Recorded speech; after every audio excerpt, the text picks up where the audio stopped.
Good evening, everybody. Thank you for coming to our meeting this evening. There are no fire alarms planned for this evening. Should the alarm sound, please leave via the nearest available emergency exit. Two of the closest exits are through the glass doors behind you and to my left, and through the double doors onto the riverside behind you. Please meet at Café des Amis. Members of the public are welcome to make their own recordings of the meeting using whatever non-disruptive method they think is suitable. I would like to remind everyone present that this meeting is being filmed and made available to view in live and archive form by the Council's website. If you are seated in the public gallery, it is possible that the cameras may capture your image and you are deemed to be consenting to be filmed and your image and sound recordings webcast. The Westgate Gardens gates on the riverside are locked at sunset, so they're locked now. So members of the public must leave the Guildhall by the side exit behind and through the glass doors. Okay. There are no speakers registered to make a comment tonight in the representations part of our agenda, but we have got some speakers later on, which is great. So welcome to the agenda part of the meeting. And the Cabinet. So the Cabinet is a part of the Council responsible for most day-to-day decisions. It is chaired by the leader, who is elected by the Council, and that's me, Alan Baldock. The other Cabinet members are as follows. Councillor Soul is Deputy Leader and member of the Cabinet Member for Finance. Councillor Dixie, who's Cabinet Member for Property and Performance. Councillor Hazelton, Cabinet Member for Housing. Councillor Dawkins, Cabinet Member for Environment and Climate Change. Councillor Charlotte Cornell, Cabinet Member for Council Services, Culture and Heritage. Councillor Chris Cornell, Cabinet Member for Economic Development and Inclusion. And Coastal Towns Champion. Councillor Ricketts is Cabinet Member for Tourism, Transport and the Rural Champion. And Councillor Nolan is Community Engagement, Safety and Enforcement. The Cabinet collectively provides strategic leadership to the Council. So our first item is, do we have any apologies, Lauren? We have no apologies tonight, Chair. Thank you.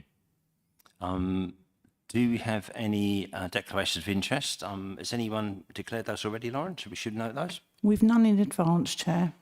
Okay. If all of you could be really clear on your declarations of interest now. I've got Councillor Dawkins.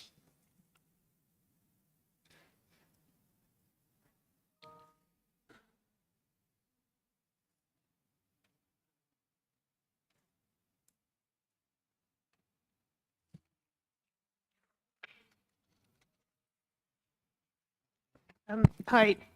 Yeah, I'd just like to make a declaration of interest for item on the St George's Place youth hub item. Item 10, I was a director of City Impact, but I'm no longer a director of City Impact. That's dissolved.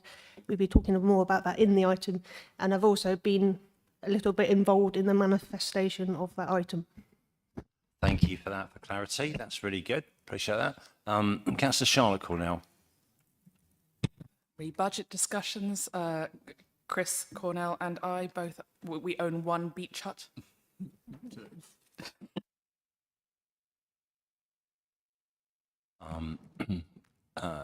Marie Royal. Thank you, Chair. Just to declare I'm a director of Conenco. Thank you. Is anybody else? I will just declare that I do actually have a beach hut as well, but it's not a council beach hut. So if anyone reads it on the declarations, they will understand that. So any other points at all? Okay, thank you for that.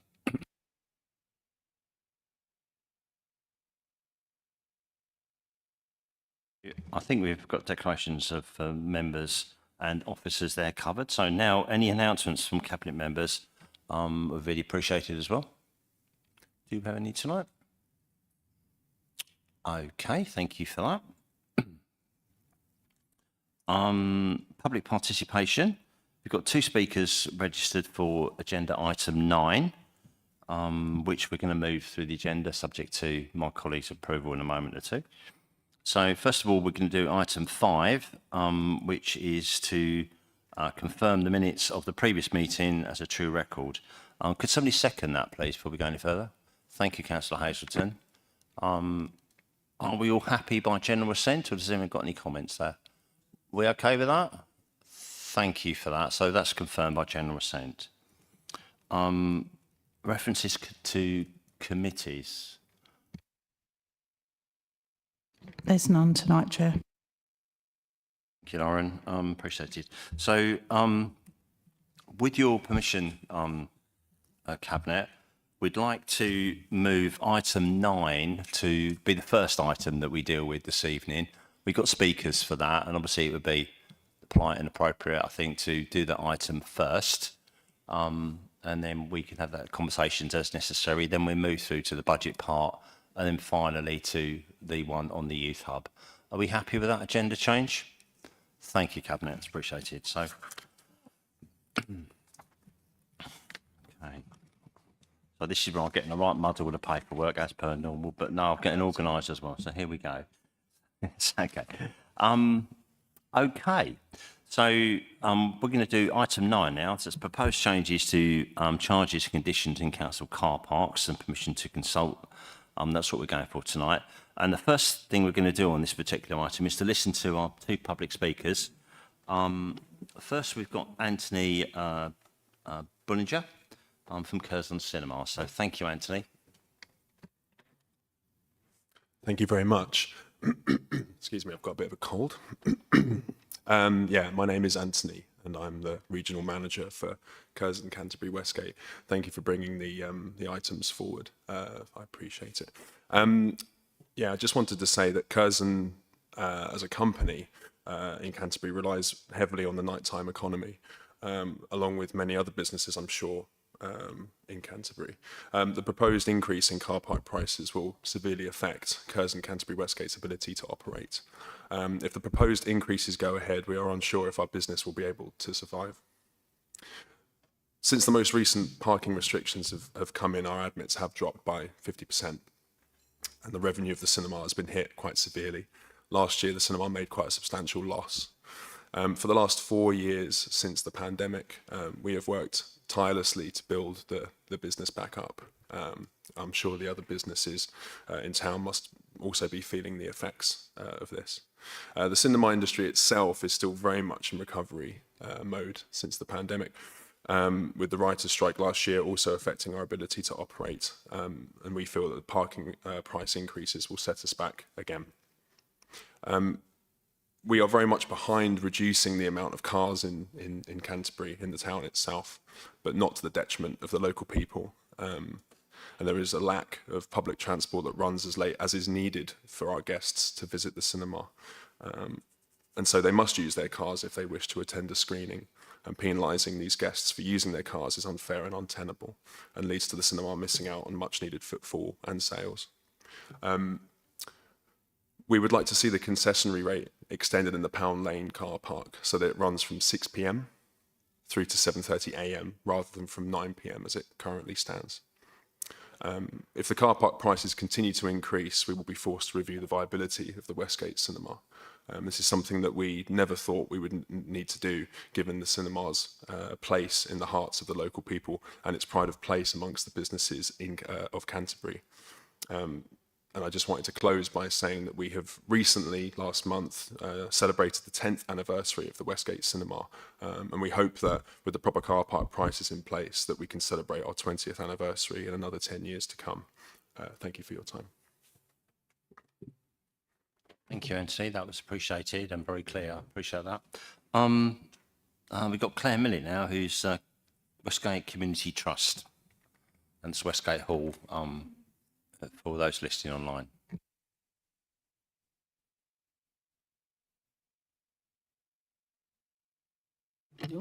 Hello, thank you very much for bumping us up. So just following on from Anthony, my name's Claire Millett. I'm the Chief Executive of Westgate Community Trust, a charity, a social enterprise, and we run Westgate Hall. The impact on Westgate Hall and your residents.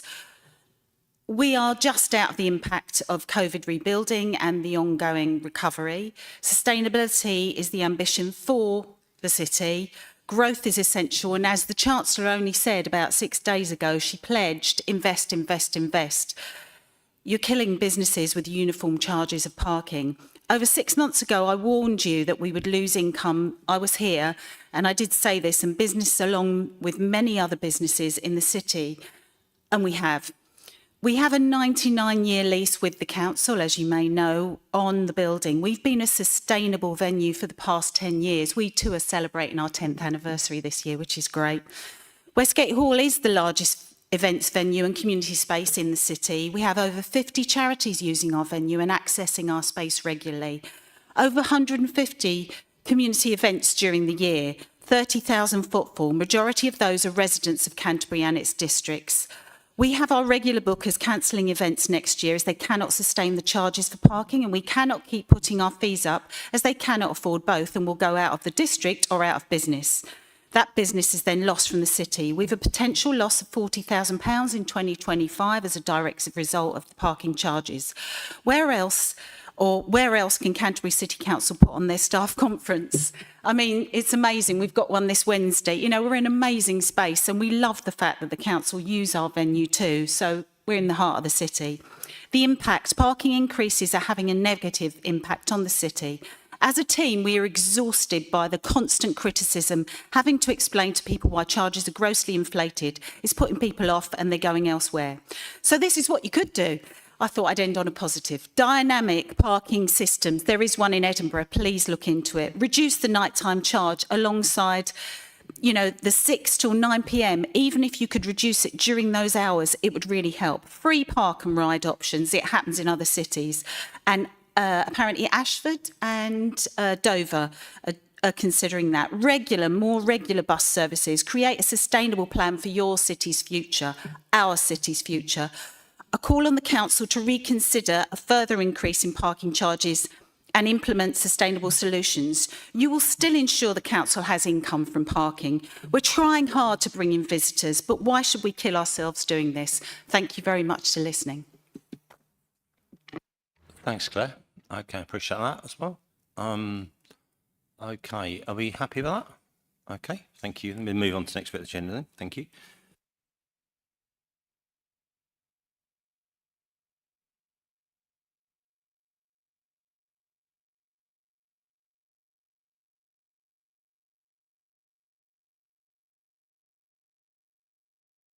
Right, so we've listened to comments by speakers this morning, but also in addition to that, we had a petition, you might recall, at council, and that was about the Herne car park, and you might recall that we took some positive news back to those people as well on that.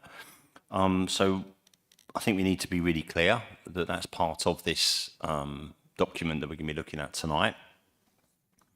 So with that in mind, I think if it's okay with, we've got Richard here tonight from, Richard Moore here from Head of Transport and Environment we've got tons of questions and tons of conversations.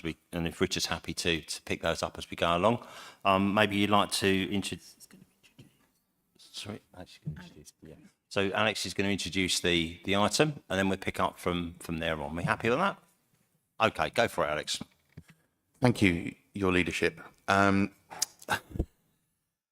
thank you to the speakers. I understand that, and obviously understood that in certain quarters, emotions will be running high about this. I think we understand this with parking prices. This is never an easy decision when we look at parking prices across the district. And I've been asked the question by journalists recently, why do you bother doing it with all of the grief that you get? And the simple fact is that we are in a financial situation, as we will hear later in the evening, where we are forced to do these kind of things. And with that background, the challenge is then how can we raise prices, how can we raise revenue for the council without having an effect on the most number of people, minimising the effect for a larger number of people, and unfortunately it is always going to be felt in certain quarters.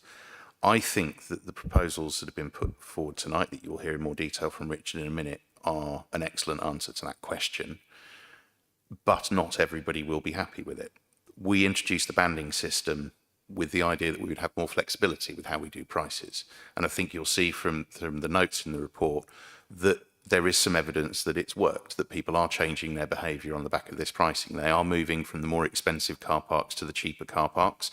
And where car parks are expensive, we've always tried to make sure that there is an easily accessible, cheaper version nearby. Obviously, with those ones that are right hard by businesses and the prices go up, those businesses nearby will feel that. But we do hope that there will always be an opportunity for customers to move forward. And with the residence rate as well, you will still find some really good value parking in our city and town centres. As part of this process and this flexibility that we got, the petition that was put forward to council for the School Lane car park, we have agreed, and that is part of these proposals, that we would propose that the rate on that car park will go down from £1.90 an hour to £1.60 a day.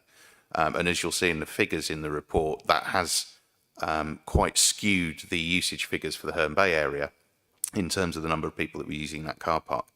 We are always keen to listen. We do understand the impact that these changes have on certain areas, but we also, what we're trying to do here with these proposals is to reduce the amount of traffic and congestion in the city centre, encourage people to use those cheaper car parks. Essentially, we're talking about Canterbury, don't drive inside the ring road, look at some of those cheaper car parks. With the example with these changes, if you look at Castle Row moving into Band 1, turn left into the Castle Street multi-storey.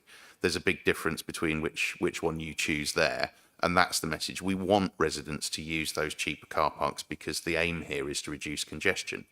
And though we've seen that some of the city centre car parks in Canterbury overall usage has gone down, if you include Park and Ride, usage has gone up 1% in Canterbury over the last 5 months. So more people are coming in than they were last year, and they are using those cheaper car parks.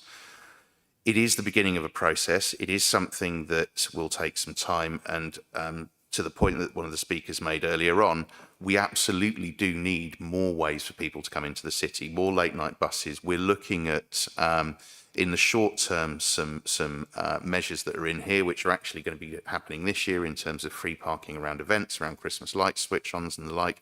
We're constantly speaking to Stagecoach about what we can do to improve the Park and Ride service. They're very keen to do that as well, but obviously all of these things have to be viewed within the constraints of the budget. I would absolutely love, as I've said many times, to put parking prices down. However, we do not live in a world where that's possible. So what we will do, as opposed to the previous approach, which is just the smallest rise we think we can get away with, or rather the biggest rise we think we can get away with across the board, is trying to do it in a way that allows people options, that they have that choice. You can choose to park right near to where you want to go and pay a premium for that, or you can park a little further away and pay less. And of course, for those with mobility issues, we've increased the number of blue badge spaces, and there are always options for residents and businesses in terms of many of the permits. And as you'll hear from Richard in better detail, we have extended what we're doing in terms of Park and Ride permits, business permits, and we're constantly speaking to businesses to see what we can do. I do feel for Curzon Westgate, but in response to conversations that we've had over the course of this year for the other Curzon in Canterbury, we have consulted on reducing the price of the parking in the site of that one over at Kingsmead. We did feel that as an out-of-town car park, it didn't need to be at the price it was, and actually we're quite happy to encourage more people to use that one. It is a necessary fact that it is an unpleasant experience for many people if they're driving into Canterbury and the congestion is there. It's unpleasant from a health point of view, and it's unpleasant from a convenience point of view. In the short term, these changes will cause some pain, but we are, I believe, on the right course, and I think that these proposals show that we're moving in the right direction. They're not as severe as they could have been, they're not as severe as some areas are having them, but by the same token, as we've shown this year, we're always happy to listen to people. There were some good ideas brought forward tonight, which we'll have a look at. We're always looking at other authorities, and where we can, we'll look to introduce those, and hopefully, as the economic situation for local councils improves, then we'll be able to introduce more things that will help the economy a bit more.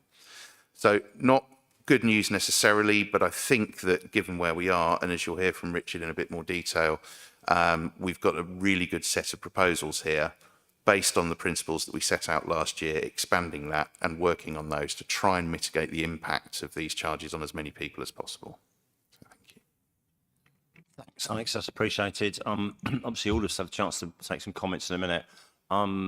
Richard, could you pick up and follow us through the key points, please? Yeah, so Councillor Ricky says, yeah, we've thoroughly gone through the background and explained the rationale.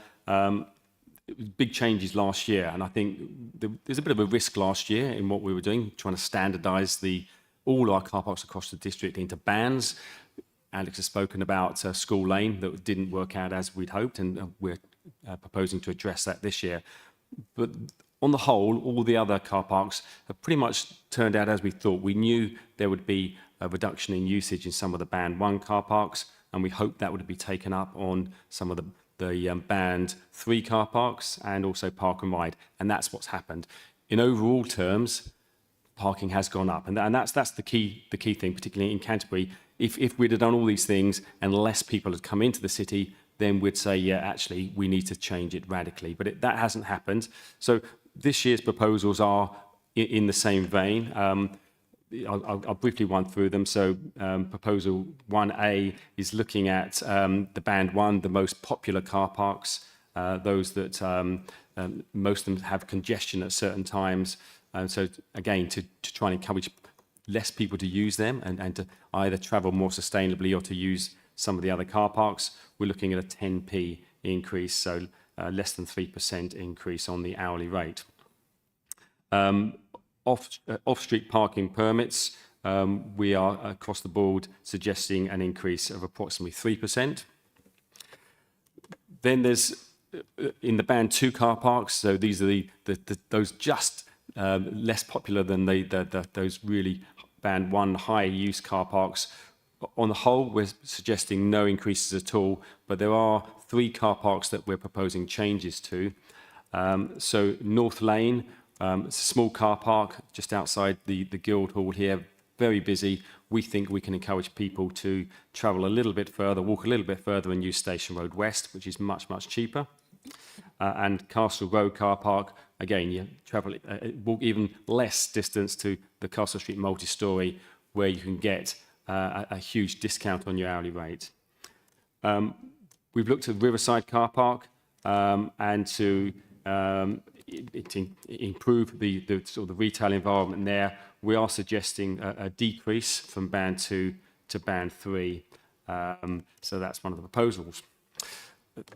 Items 3A and 3B relate to Park and Ride. So when we talk about sustainable options, this is the one that the City Council have the most direct control over.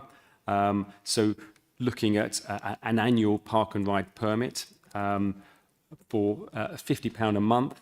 If you're a resident account holder, it goes down to £40 a month. So we think that's really, really good value for those people who use it on a regular basis. And we're also looking to introduce a corporate account for businesses that can manage parking themselves. As an authority, we haven't got the resources to keep changing staff registration numbers, but we know there are 1 or 2 businesses in the city centre who have approached us to say, look, we could do this for you. So if we could actually set up an account for them where they could manage their own staff parking, and we think a rate of £2.50 per day is appropriate. So there's 2 new incentives for Park and Ride.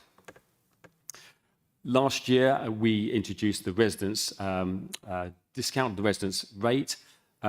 We didn't at that time, I think it was just an oversight, we didn't set a discount for the cap. So there's a daily cap on the some Band 2 and Band 3 ANPR car parks. So we're proposing to address that this year to offer residents that discount on that daily rate.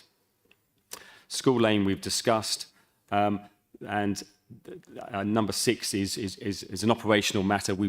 There's a few occurrences of people staying camper vans in our Park and Rides, and effectively not using it for leisure purposes. So we're introducing a clause in the OSPO to prevent that happening.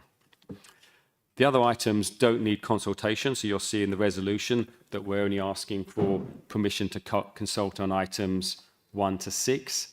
Items 7 to 10 are either operational in nature, so they're not part of the OSPO, or they're financial in nature. So I won't go through those in detail, but if you've got any questions on those, I'd be happy to answer them. Thank you. Thanks, Richard. That's really good. any cabinet members want to make a comment or ask questions, really, it'd be more than anything to make sure that in the public, we've got all the information out there. So we're listening to what we're doing tonight. We're clear, and obviously people can still ask questions later if they want to.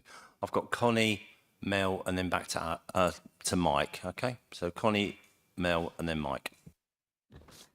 Thank you.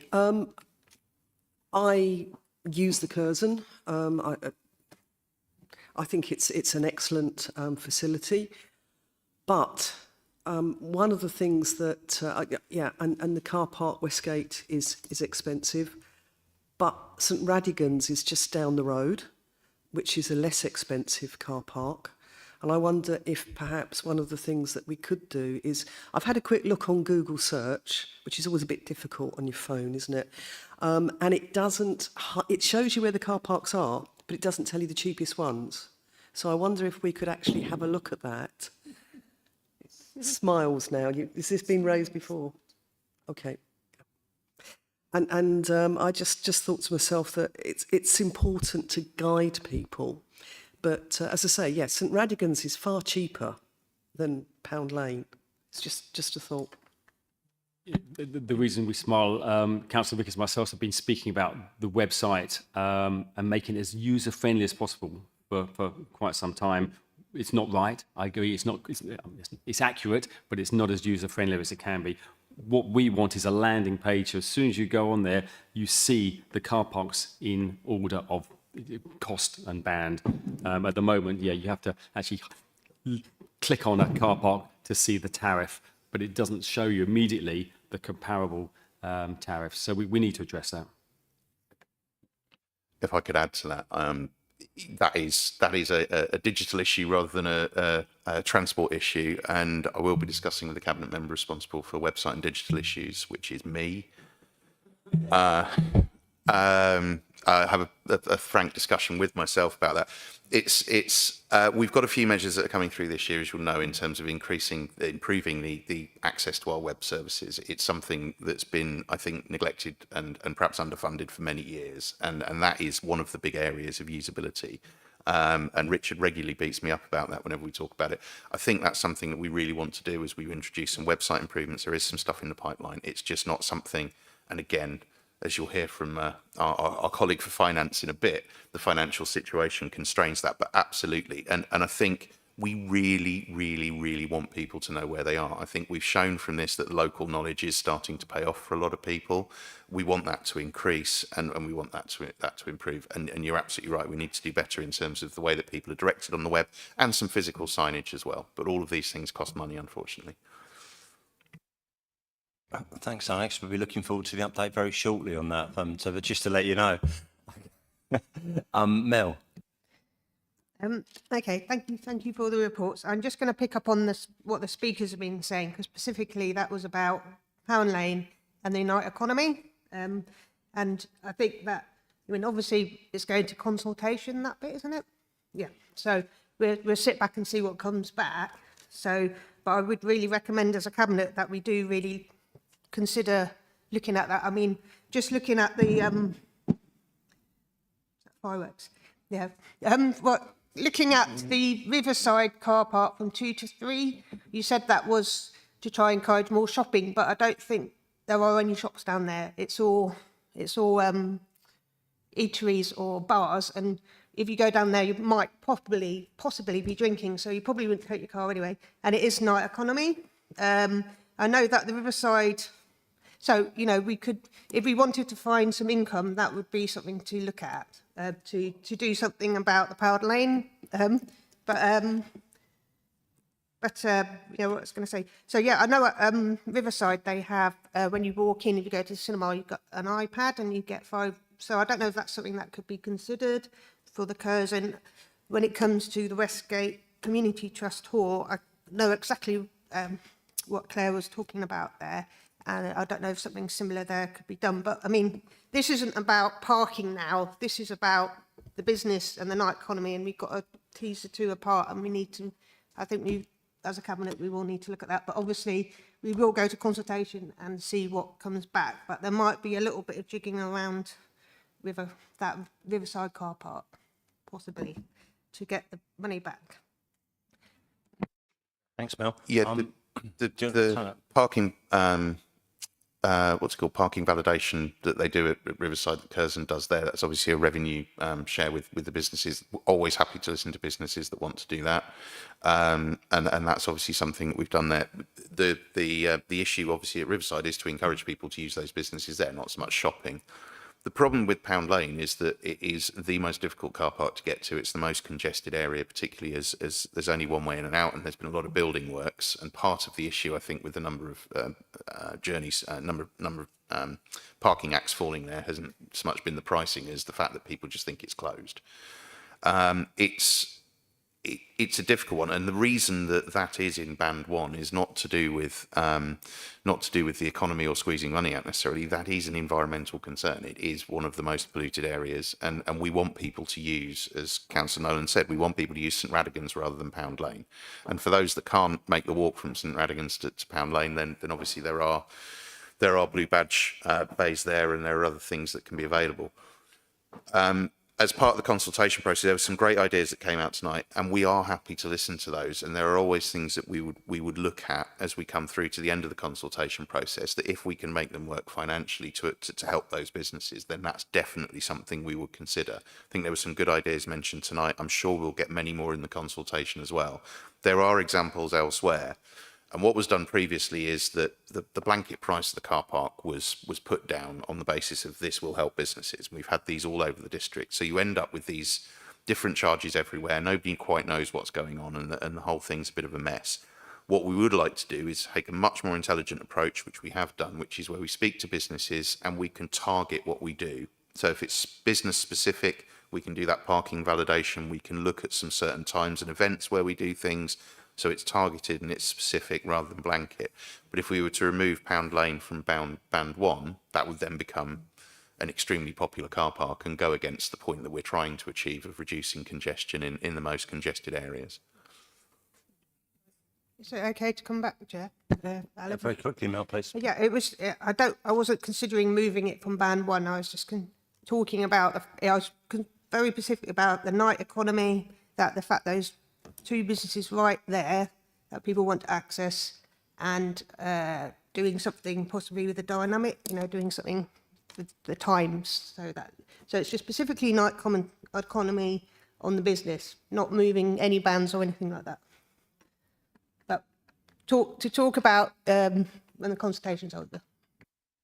Yeah, thanks, Mel. Definitely, everything's up for consultation. I mean, I think one good thing to point just this moment and to highlight Mel's point is that, thankfully last year people trusted us to and we had absolutely loads and loads of consultation responses, didn't we? Somebody would tell me, but typically you'd have had like a handful, literally 6 or 10 consultation. How many did we get? About 10 times that, didn't we? Or more. It was a lot, wasn't it? And all of them are great and valid. Some come from businesses and individuals, and I just encourage anyone who has consultation, be positive about what you think might work as well, and where we could save money and where we could make money. And it's a balance. So nothing's off the table. Let's look at it, because we've got lots of years to go as this journey takes us to where we need to be. Mike.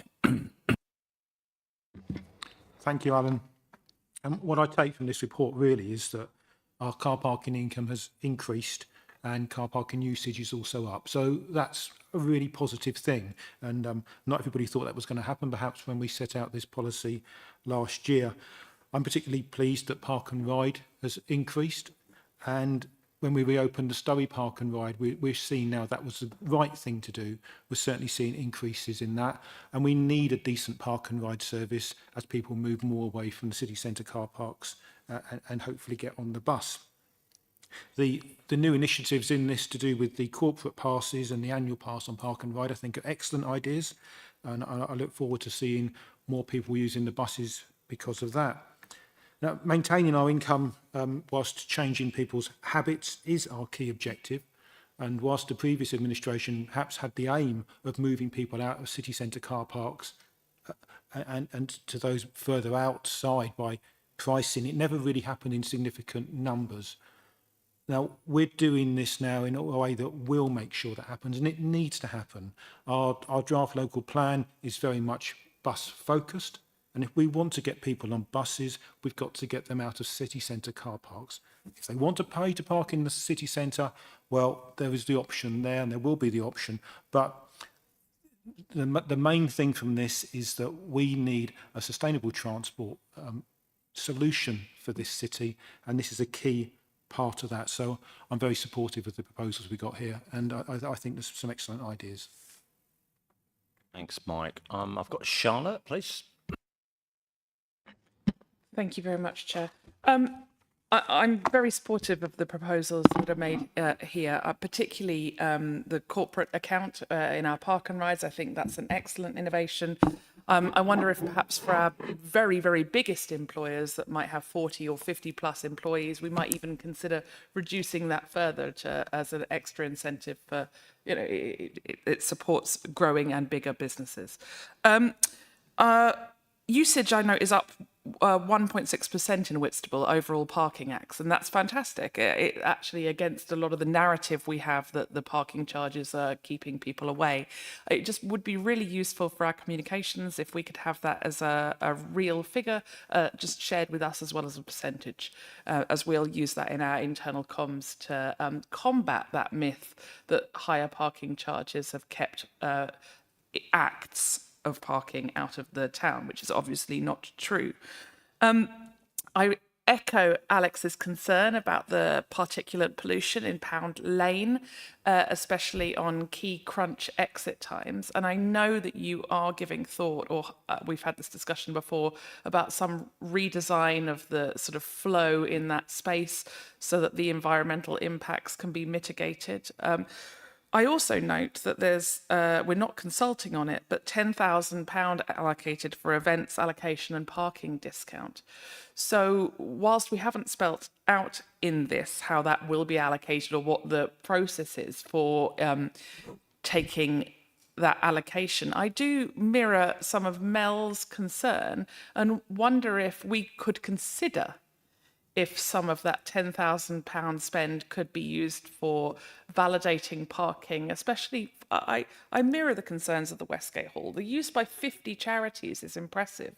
It's a huge sustainer of our city life and the giving and charitable life of the city. And it would be interesting to see if some of that spend, perhaps, if we chose to take a political direction that way, could be considered to validate visits to some of our more struggling spaces, especially when used in such a manner.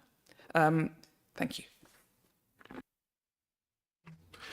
Yeah, that's obviously, that was an area of the parking budget that was cut by the previous administration. It used to be, I think, it was £30,000, maybe even more one year back in the dim and distant past. It's something that initially we wanted a fairly hefty figure for that, but the financial realities are that that's always the first thing to be cut.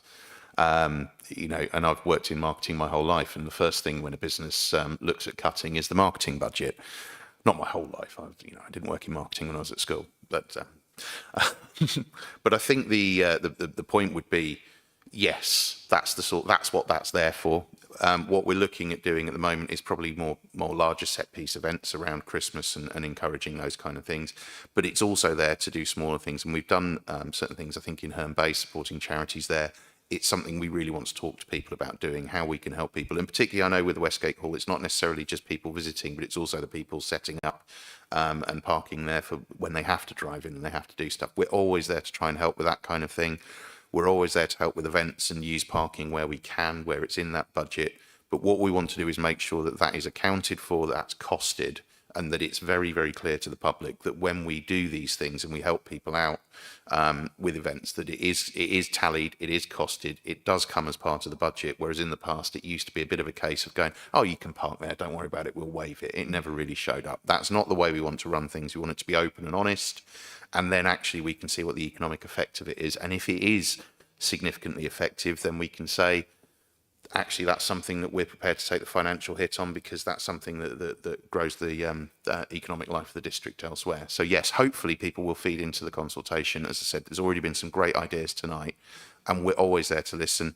We do change proposals on the back of consultations. This administration changes proposals on the back of consultation. We've got a track record of that already, and I don't see why this would be any different. If a great idea comes forward, we don't know it all, and we will jump on it. And maybe I'll pretend it's my own, but we'll know where it's come from. Thanks, Alex. Chris, did you take some comments? Thanks. Yeah, I mean, I agree with Charlotte's sentiments and kind of Alex's comments. I think it's difficult in situations like this, but sometimes those with the loudest voices end up getting heard. And I think that we need some transparency as to what we're doing with parking discounts. You know, I know in my ward, I petitioned you several years ago about basically trying to bring forward the evening rate specifically for the Playhouse in Whitstable, which is right next to Middlewall car park.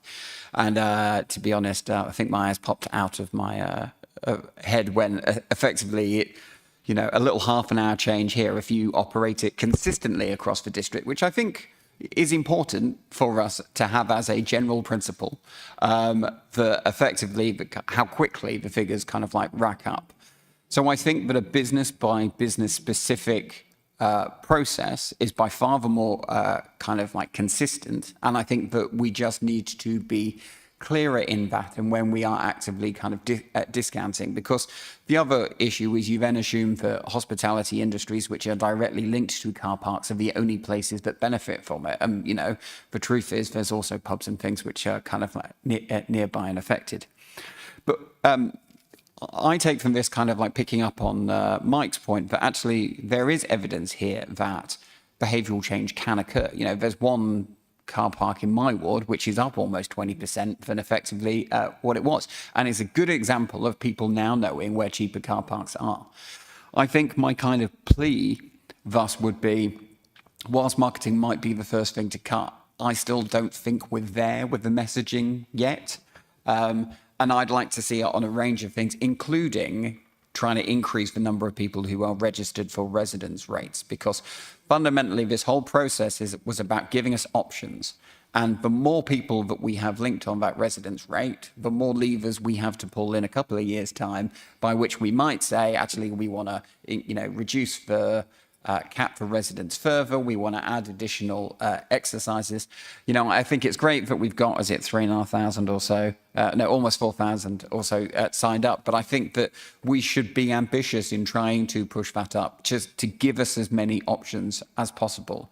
And I think that whilst some of the local knowledge has been kind of understood by some people, local business owners I talk to want a greater consistency. You know, they want an understanding about what advice and how can we make it easy for them to advise people where the cheaper car parks are. So that when somebody complains, they can do the job which says, right, well, if you go down here, down the road, that is a lot cheaper. And in some places, I know it's working, but I think that the more that we can do, and I have to say, with some good old-fashioned physical signage, I think in some places, you know, even if it's just temporary pop-up signs, you know, that we start putting up for a month to go, do you know this car park is £1.90 cheaper than the one down the road? You know, just some really simple kind of little quick things, but just remind people that there is a choice, because we spent a lot on the marketing when we started, and that was great trying to get people going. But if we're really going to continue to change people's behaviour, both in terms of the environmental impact that it will have, but also as a way to kind of like help people save money, I think we really need to keep on pushing at that. Thanks, Chris. Yes, thank you. Something that you've just said, Chris, is something that I wanted to say about getting more residents able to be registered. I'm not the most technologically able person, and I did try early on last year to register myself. I'm registered as a councillor and I'm registered separately, and I know to choose which one, if I'm on council business or not on council business. And then I tried to register for my residence discount, and after about an hour I had to go out and have a breath of fresh air. So I don't think I can be the only one, and I'm always a little bit reluctant to kind of quote popular Facebook groups in the city, but I do know that when that subject comes up, there's a lot of chatter, right or wrong, about it being hard/impossible to work out how to register. So I would make a kind of plea, and if that can go along with some more interactive, that's been raised as well, I'll be a happy resident. Thank you. Yeah, I joined the queue on that one. Yeah, I was exactly the same. I got there in the end though, but I mean, it was a challenge. So I think we all understand that, and we'll be pressing Alex to wear in both things. Did you want to make a comment, Alex, just to defend the impossible? But go for it. I'm not going to defend the impossible because I think, to be honest, it's not where we want it to be. And I think a lot of the stuff with our conditions in car parks and stuff, we've had issues with the charges going on. There are constantly, one of the things we've really discovered this year is when you try to make things simpler, then you find a lot of problems here and there. And it's a constant, the team are brilliant at dealing with these, but they do constantly come up. And I think we are not where we want to be in terms of access to services digitally. And I think that's something that we talk about separately. And that's definitely an area we want to improve. And again, just to be the broken record, these things do cost money, and it is something that is a priority. We want people to understand it. The signage, the access to the residence rate, the understanding where the cheaper car parks are. That's where we really, really want to put the emphasis. And I think that you can see from what we said last year and what we're saying this year, the fact that we're back again talking about this year, the fact that we'll be back again talking about it next year, that we're doing this annually. We don't have to do it annually. And I think the decision has been taken in the past that you can put the parking prices up at the beginning of administration, do it once in one big hit, do it for a few years, not have to deal with it again until after the next election. That strikes me as cowardice. It doesn't strike me as the way to improve things. And although, to be honest with you, in hindsight, perhaps I wish I'd been a bit more cowardly on that choice. But we will be back again next year and we will be talking about this. This is a process and we want to improve, and people are brilliant at letting us know where we're not getting it right. It's not where we want it to be, but we are moving in the right direction, I think that's the... Thanks, Alex. I think that's a really good point, actually. I think people do need to get used to us as well. We are very different, I think, and rightly so. People wanted change at last election, and we are different. You're not going to agree with everything we do. Of course we don't. But we are determined to change direction on this, and it will take time. Like everything, isn't it? But we've learned a load. We've got a load to learn. And we want to bring people with us on this journey as well. Because in the end, nobody wants congested roads and nowhere to park and can't find a car parking space anywhere and all this sort of stuff. And that's parts of it is usage. So we're really happy with that. And please keep coming back. And I'll let Alex have the closing remark. And then we're just vote in a moment or two to put this out to consultation. That's okay. There was one more point on the marketing, which I meant to make there, which is I think given the budget that was devoted to it last year and what we've got to do, I think the team did fantastic work on the marketing. I think there was some really, really good creative in there. I think that the way that budgets were used and stretched to get the massive effect that they got, I think there was some excellent work done there. Absolutely, if we'd have had a bigger marketing budget, you would have seen a bigger effect. Unfortunately, we are scrutinised on absolutely every line of the budget on these, and it's sometimes quite difficult to defend. But what the team did with the marketing budget last year and what they continue to do with PR and the press releases that go out and everything that's being done is really good work. But I would totally say we need more of it, but it doesn't need to be better, it just needs to be more on that sense. So thank you. I commend the proposal to the Cabinet. Thank you for that. I think in that case, I would give you the privilege of proposing that and seeking the seconder, and then you need to read out what to resolve, please, Alex, and then we'll do the resolving. Annoyingly, I've scrolled past that page. Bear with me for a second. Oh, there we go. There we go. Chair, I would like to propose that we resolve that the public consultation is undertaken on items numbers 1 to 6 as set out in Appendix 1 and 2 between the 14th of November and the 6th of January, and point 2 to resolve the operational financial proposals as set out in item numbers 7 to 10. Do I have a seconder? Seconded. Thank you. So you heard what Alex said to resolve those two items, and Mike has seconded that. So if you can, okay to vote. Yep.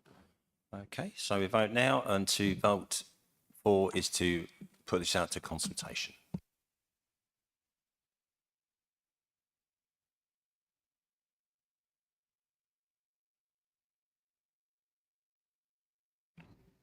That's carried, Chair, with 9 votes. That's great. Thank you for that. And to everyone who's listening in, that's here your positive, your negative comments and your ideas.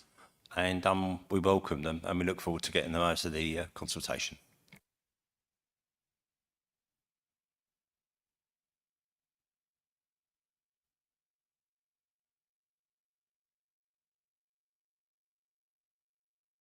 So we're now going to go backwards in our agenda. We're going to start at number 7 now and just miss out number 9, so to speak.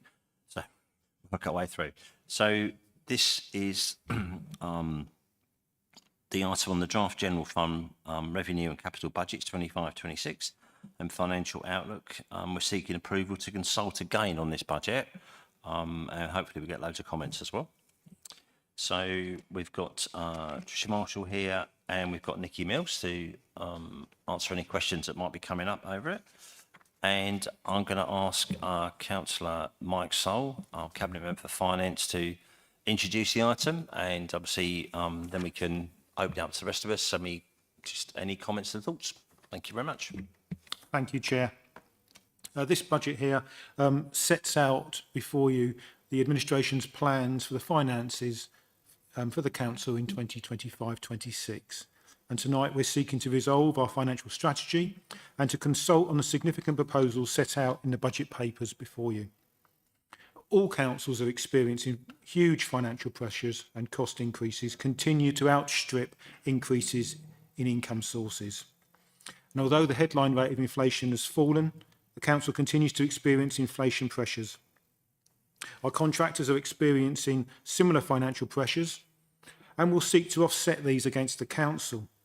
Indirectly, the impact of rising costs will also see an increase in demand for certain Council services. It's currently estimated the impact of the increase of direct and indirect inflation will be an additional 1.7 million to the General Fund next year. If it is forecast in January that the position will be worse than that, then of course we'll have to come forward with further budget savings at that time. Officers have been working round the clock to help find that 1.7 million budget gap, and I'd like to thank them all for their hard work, their dedication and sometimes their ingenuity in working out how we may get to it. There also remains significant uncertainty about the levels of government funding. Whilst the Deputy Prime Minister and Chancellor of the Exchequer may have some warm words for local government, we have yet to see any detail of how our finances here in Canterbury will be impacted. This report has been prepared based on information available at 22nd of October. The budget will be updated in January, and any changes will be highlighted to councillors at the February meeting of Cabinet. Also, as detailed in the report, total financing costs are around 12.4 million, including minimum revenue provision and interest costs. This is equivalent to 12% of gross expenditure. In many cases, increased financing costs are being matched by rental or other income. But this level of borrowing does increase the risk that if income falls, the Council could be faced with reducing expenditure or services in order to meet borrowing costs. Now, this year's budget drafting process was probably the most inclusive yet. All members of the Cabinet were involved with the budgets within their portfolios. You will also recall that I've always sought to include councillors of all parties in the budget process, and I'm grateful to the Leader of the Opposition for taking time to meet with me to discuss her issues, and I hope that she will see some evidence in this budget that we listened. This budget will go out to consultation, and we will continue to listen to residents' concerns and act where we can, within the parameters of delivering a balanced budget in tough financial times. I also want to make another appeal to the opposition parties. Now, when the budget returns to Council for approval on 24th of February, it will already have gone through the scrutiny committee. Now, it's usual for the opposition to put forward budget amendments at council, and these amendments will have been reviewed for soundness by the Section 151 officer. However, it's not always easy to consider the full impact of a budget amendment on the night, and as a result of this, it's quite possible that sometimes something with greater scrutiny we might agree on may not be supported at council. Now, I know that the budget meeting can be as much about politics and grabbing headlines as it is about making changes.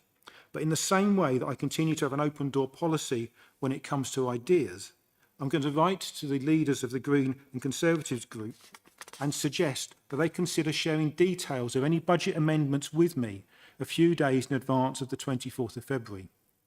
That will genuinely increase the opportunity of those amendments being adopted. If there are changes that make this budget work better for our residents, then I want to give those changes the maximum opportunity of inclusion. Now, I'd just like to pick out a few key points from this report. One, the Stowey Park and Ride continues to grow in usage, validating our decision to reopen it earlier this year. Two, we are setting aside additional money to maintain the new Levelling Up Fund projects so that they will remain in tip-top condition after they're completed. Three, we move forward with the digitalisation of our commercial property portfolio, which will result in improved management and income opportunities. 4, additional funds are being allocated for cultural grants.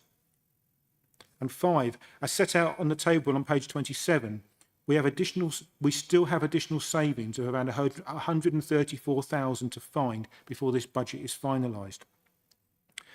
6, despite budget pressures, there is no reduction in parish council funding as we continue to value the work that they do for their communities. 7, as in previous years, and indeed under previous administrations, it will be necessary to draw down around £500,000 from reserves to balance this budget. Whilst reserves cannot be drawn down on indefinitely, it would be equally wrong to increase charges or make cuts when we have funding available to avoid doing so. Our reserves remain at a good level, but we must maintain our finances at a sustainable level and not allow reserves to drop below adequate amounts. And then finally, point 8, we're proposing an increase in council tax by the maximum allowed of 2.99%, but you will notice that due to rounding, it's reported as 2.91 for the Band D household. Finally, as I said last year, I wanted to be able to show our residents that this council is in safe financial hands with this Lib Dem Labour administration. Our prudent and fair approach to finances will ensure that we continue to deliver good services to our residents, make this district a wonderful place to live in, work in and visit, and do so in a sustainable and responsible way. Would you like me to make the proposals now, Chair, or after the debate? Yes, please, Mike. Okay. So I therefore propose, first of all, that we resolve, A, to endorse the budget assumptions and strategy set out in the report. B, that the public consultation is used to seek views on the significant proposals in appendices 1 to 4 as amended to reflect decisions taken at this meeting. And C, that the cost, recovery fees and charges highlighted in amber on appendix 4, officers are able to further increase or decrease charges during the year by up to 5% if costs vary in consultation with the Chair of Cabinet. And then also we are recommending to full council that the capital programme for the current year is amended as shown in appendix 2. Thank you. Thank you, Councillor Cousin. You're going to second that, yeah? Thank you very much. That's good. Okay, so we have that proposed and seconded. Any cabinet member want to make any comments at all? I know we're probably all of us understanding quite well our portfolios now and our budgets, and we, you know, have the equal doom and joys and all the rest of it that go with it. So, is there any cabinet member that wants to say just a few words about anything in particular? If not, we'll just take this now, pop this out to consultation. Okay, so we just go to, so by voting for this, you will be putting this out to consultation.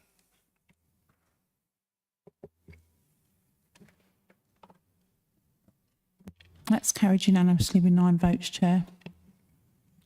Thank you for that, Lauren. Appreciated. So now we're going to move to item 8, which is the draft housing revenue and capital budget. And you may recall that this is a sort of a kind of a ring fence separate part of finance in the council that looks after our housing. If I can ask Councillor Pip Hazelton just to introduce briefly if you want to, but if not, I'd much prefer Mike to do that as just well. stuck with me, is Chair. there anything you wanted to add afterwards? Of course you can do, Pip, please do. So Mike, over to you then to explain what we're doing. Thank you. Yeah, thank you, Chair. This report and the appendices A to C contain the draft proposals for the housing revenue and capital budgets for 25-26, and approval is sought to undertake public consultation. Now, I'm introducing this report as Cabinet Member for Finance, but in doing so, I pay, of course, huge credit to Councillor Pip Hazelton, who's constantly looking to improve and increase our housing stock and improve the lives of our tenants. The housing revenue account is under considerable financial pressure because of rising costs and competing priorities, and rental income has been squeezed because of past government initiatives. The draft budget has been prepared using the best information available and aims to maintain a prudent working balance. There are a few main proposals for raising income. First of all, the housing rents. We are proposing to increase council housing rents in line with government policy of CPI plus 1%, which is a total of 2.7%. This report contains estimates of the effects of average rents. Now, may I remind Cabinet that 75% of tenants receive either full or partial housing benefit or universal credit to help pay their rent, which provides a degree of protection from the full impact of any increases. Service charges, now they're payable for specific services in accommodation. Council has agreed to the principle of recovering the actual cost of providing these services based on previous year's actual expenditure. And those costs specifically are communal lighting. And it's estimated that the cost of sheltered schemes will rise by roughly 8% and approximately 20% in general needs accommodation. Now that sounds like a huge figure, but I'm assured that usage is so low that in cash terms, it's likely to be a very minimum amount. Communal heating. This charge primarily affects sheltered housing and sheltered plus schemes, where there are extensive communal facilities and central heating to accommodation provided by a communal boiler. It's proposed to increase that service charge by 2.7%. And then finally, on those charges, the cleaning of communal areas. The cost of cleaning varies depending on the layout of the building, and the charges are based on figures provided by contractors. It's proposed to increase the service charge for cleaning by 5%, and that will be spread across the whole financial year. An agenda supplement was circulated on Friday, which estimates the effect of all of those proposals. Moving on to garage rents, Cabinet may remember that last year at the council meeting, Councillor Joe Howes commented on the level of garage rents, and I wanted to make sure that we gave those suggestions full due consideration this year when preparing this year's budget, once again showing that we have been listening. Now, previously, the council had agreed to maximise rental income by adopting a commercial approach, to increase garage rents by at least £1.50 a week, and to benchmark garage rents. Now, there's a comparison in Appendix E, and that shows that our standard garage rent is relatively low compared to neighbouring councils in the private sector. Therefore, it's proposed to increase all garage rents to £18 per week, to bring them in line with the average charged by neighbouring councils, and to eliminate the difference between the Crown Gardens and the rest of the garage portfolio. Negotiations are underway to outsource garage management and maintenance functions in return for an agreed rental income. And we'll be looking at that and consulting on that, bringing that to council in due course, should we go ahead with anything like that. Now, our council stock is old. A lot of it is over 50 years old and does require significant investment. The costs of maintaining that are, of course, within the ring-fenced HRA, but we will continue to prioritise the health and safety, sustainability through things like insulation and the compliance, such as where we've got cladding on some buildings and, of course, treating damp and mould. We want to continue to provide more council homes Need is growing, and this year we negotiated the acquisition of 67 new homes built as part of the developer on-site contribution for affordable housing, and that cost us just under £10 million. Acquiring new council homes is only financially viable, though, because this council's been able to charge affordable rents on those homes. Now, a housing policy statement has been prepared to appraise the options for a strategic plan which will set out how we wish to build further homes within this administration. Now, in addition, Cabinet has been asked to recommend to Council that it delegates authority to Cabinet to agree the annual rent increase for future years in accordance with the government policy following the public consultation. And the reason for this is that the Council must give tenants at least 28 days notice of its intention to vary rents and service charges, which requires a considerable amount of organisation being placed in place behind the scenes to update the housing IT system, prepare letters for every tenant, and ensure that all proposed rents for the new financial year are loaded into the housing benefit system so that the housing benefit can be calculated seamlessly. Under current government arrangements, Council approves rent increases in late February. By that time, a considerable amount of preparatory work takes place on the assumption that Council will agree. This is an extremely tight timetable and it allows no margin for error, and any delay would mean that Council might lose thousands of pounds of projected income. This uncertainty could be ended if the decision was made earlier. Therefore, it's suggested that Council is asked to delegate authority to Cabinet to approve the annual rent in line with government policy in future. And this would provide an additional 2-week buffer period for officers to update records and significantly reduce the risk of loss of income. So therefore, the proposals are set out in the agenda are, first of all, to resolve that we approve the principles of the draft HRA revenue and capital budget set out in appendices A to C to this report for consultation. And then we recommend to Council that Council delegates authority to Cabinet to agree the annual housing rent increases in future years in accordance with the government's policy at the time when it considers the housing revenue and capital budget following public consultation. Seconder, please. Thank you very much, Bev. Thank you. Can I say something now, please? Yes, you can second it formally. Yes, I'd like to second it formally, please. Okay, that's really good. And go ahead. Thank you very much. Thank you. So I want to thank Mike, or shall I call you Rachel, for your economic prudence. And to be fair, Mike, when we talked about this before Cabinet, Mike did say that he would take the lead, as finance lead on this item. And I said that I would chip in. I've been ticking off all the items that I was going to chip in on. And I'm not sure what you've left for me, Mike, but that's absolutely fine. And thank you for that. I think I particularly want to thank officers for their hard work in preparing this, not just, Nikki and the finance team, but obviously Marie and her key staff, and particularly Gary Peskett. So thanks for that. I want to draw attention to the fact that we're still working hard on getting the stock condition surveys complete for the whole of our housing stock, which we hope to have done by the end of next year.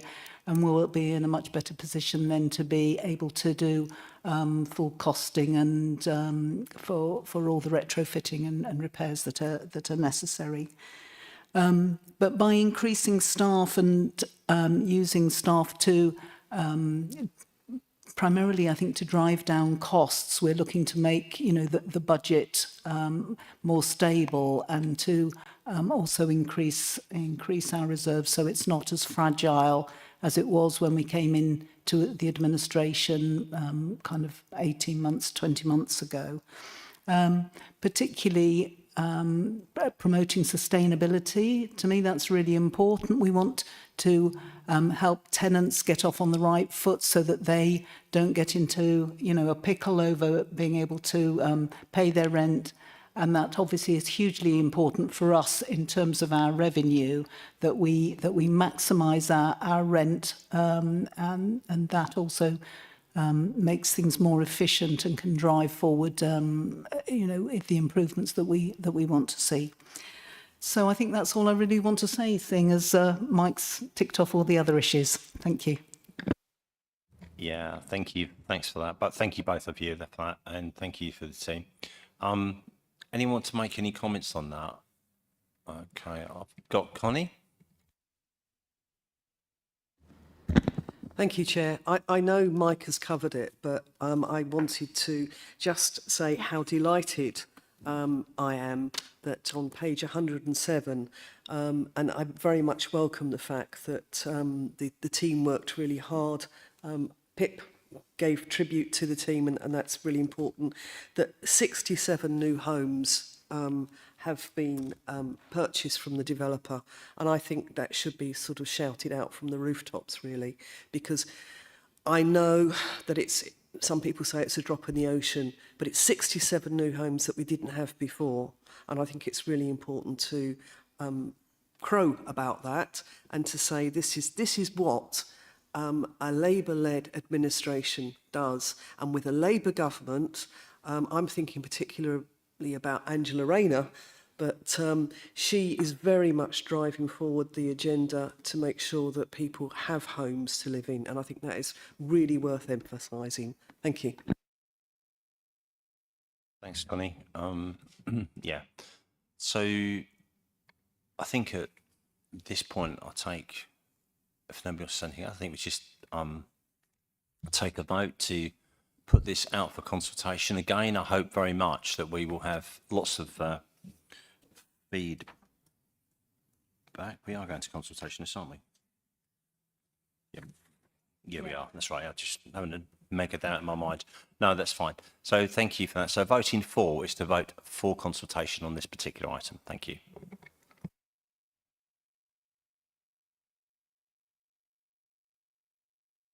That's carried unanimously, Chair, with 9 votes.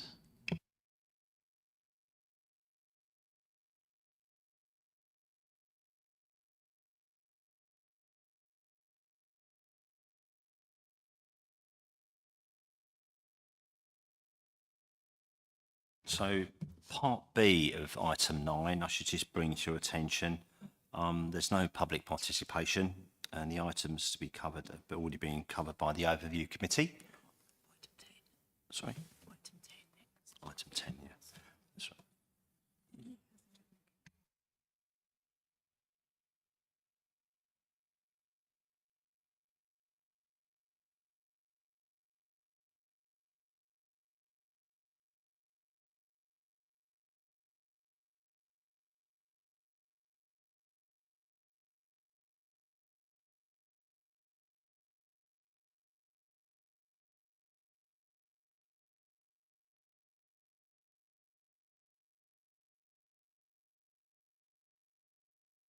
Slightly micro change. We just need to correct something and make sure we do this properly.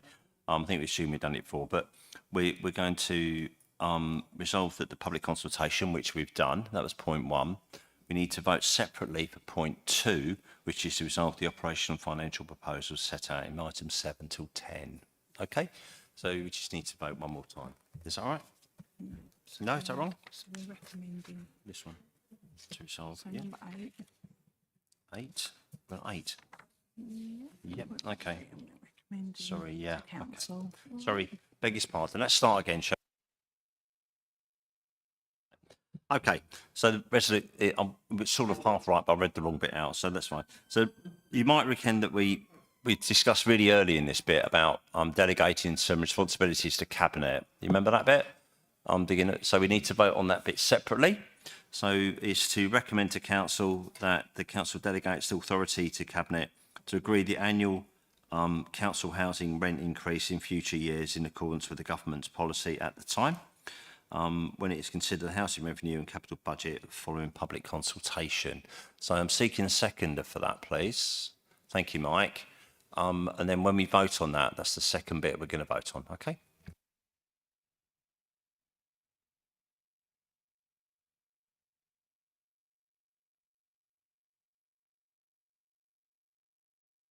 That's carried unanimously, Chair, with 9 votes. So just to be really clear to those people that are listening as well as all of us here, so we've approved for consultation, that's the bits about the housing revenue account. But this time is a recommendation that we're going to go to council for hopefully for their approval and discussion if they want to, and that is to change that authority to cabinet decision. Okay, thanks for that. Sorry about the confusion a minute ago.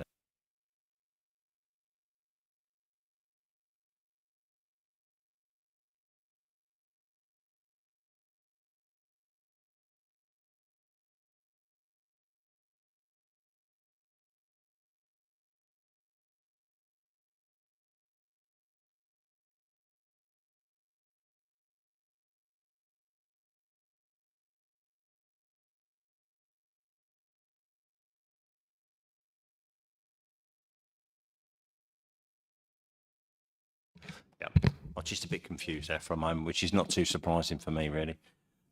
Basically, the next bit of the agenda we can do is the item B bit, which is about the youth hub, which you might recall. And there's no public speakers for this part of it because these have been considered already at the overview committee when there's public participation. Therefore, there's no further public participation in item B items. So now we're going to go straight into this item, which is item 10.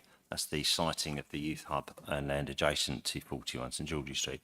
However, just before we do that, I just wanted to go back very slightly. I wanted to do this bit, and that's just to say a huge thank you to the finance team and Mike particularly, who's been working tirelessly on this, you know, and all of us in the cabinet. Thank you to all of you for the time and effort and the heartache and the decisions and the chops and the changes with the officers that are working with you to get this budget across the line.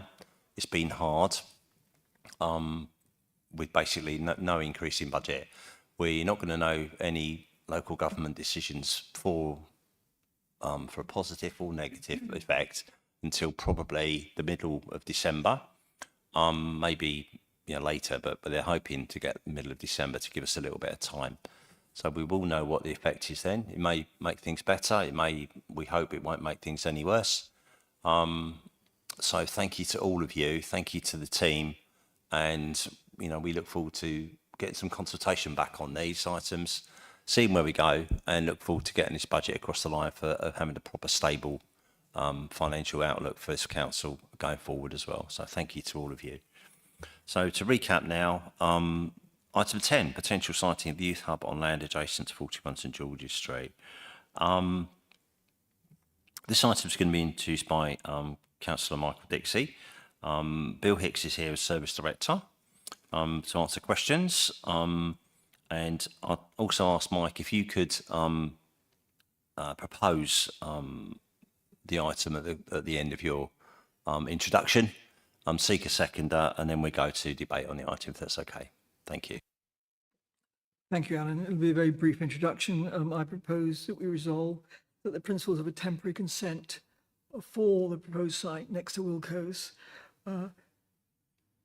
for the youth hub. This has been a bit of a long haul. We've looked at many other sites, as you all know, and this is the best site we've been able to come up with. I'd like to resolve A on page 132, B, C, and C. Would you like me to read them out? That'd be helpful. Yeah. Please, Michael. Okay. Then everyone listening can know. The principle of temporary consult for the use of the proposed site is agreed by the council as landlord for a period that aligns to that of the temporary planning consent already granted for the scheme. Authorise the head of, provided that such consent is agreed in principle, authorise the head of property and regeneration to negotiate, finalise and agree the terms of any lease or similar agreement documenting the occupation of the proposed site. Authorise the head of legal services to approve and seal such documentation as is necessary to formalise and document any associated transactions. Seconder, please. Thank you, Mike. Could I put a seconder for that, please? Thank you, Councillor Hazelton. Thank you. Okay. Thank you, Michael, for that. I think, as you intimated, this has been a long journey to get here. I think with, and I just wonder if you could add a few bits of detail to help us through this bit, and obviously to make more sense of it for those that are listening in and listening here as well. Certainly, Chair, and good evening, councillors. As you'll have noted from the report, it previously went to Overview Committee on the 10th of October and is essentially a request for temporary permission for the council as landlord for the placement of a youth hub facility on land adjacent to the old Wilco building at the top of St George's Street. Temporary planning approval for a 3-year period was given to the facility at the Planning Committee meeting in July. And as the recommendation suggested, it's worth emphasising that during this temporary period, the Youth Hub project will essentially be proving a proof of concept for the need of its facilities, and that due to the temporary nature of both planning permission and potentially landlord's permission, the charity will need to continue to review opportunities at other possible sites within the city. On this last point, and as Councillor Dixie has just referenced, you will notice that the report evidences that a thorough search for an alternative site in the city was conducted and that we are not able to identify another suitable location at this time. It is also worth mentioning to councillors a few other relevant points regarding the proposal. That the original application was submitted by the charity City Impact Community Interest Company, CIC, which you may be aware of has recently dissolved. However, we are currently in advanced discussions with a very well-regarded local charity that already successfully operates within this area of activity, and funding for this project is expected to be transferred over to the new charity as well. We expect to be able to update you on this development in the very near future.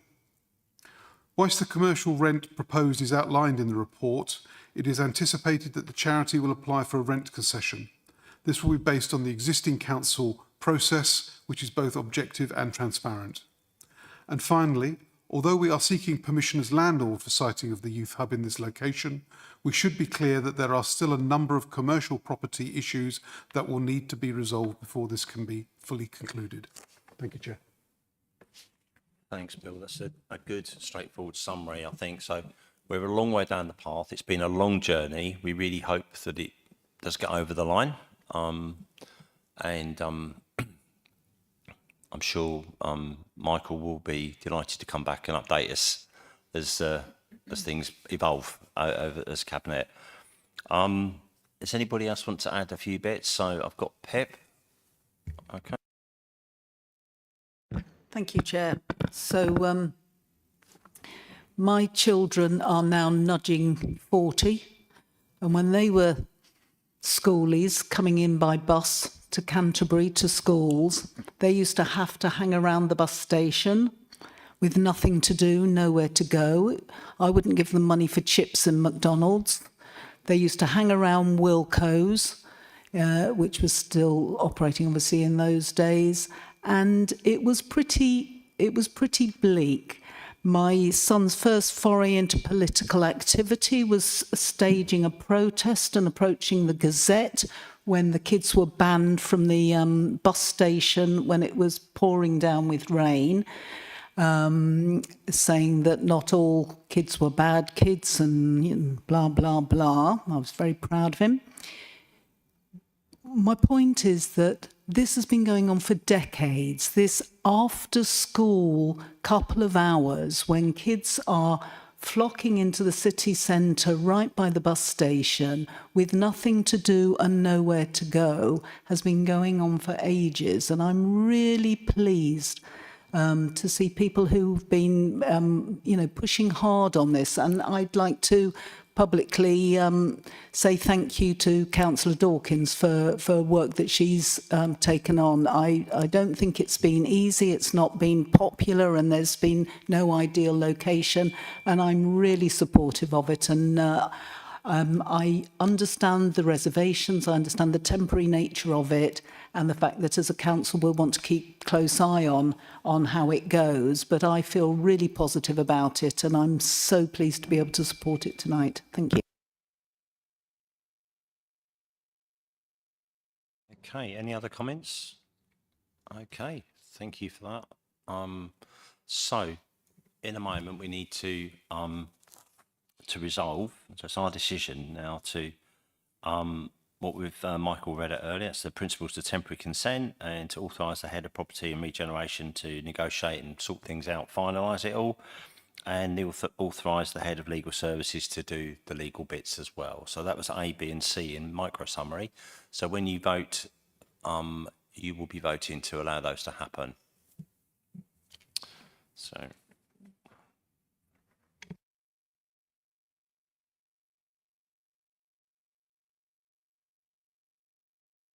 That's carried unanimously, Chair, with 9 votes. Thank you very much for that. It's appreciated. And we're all looking forward to that. As soon as we can get it over the line, I think it's going to be a little bit of a journey yet, but that's hopefully not too long. So, okay. I don't know whether we're going to sneak any more meetings in just because we can, but if not, the date of the next meeting is 7 o'clock on the 9th of December. In your diaries, please. I haven't heard of any urgent business. Is there any at all tonight? There's none. Okay. We don't need to exclude the press and public because we've got no items, I believe, in this part of the agenda. So, if that's okay, then there's no other urgent business to be dealt with in private, of course. So, in that case, the meeting is closed at 20:27. Thank you very much, all of you. Appreciate it.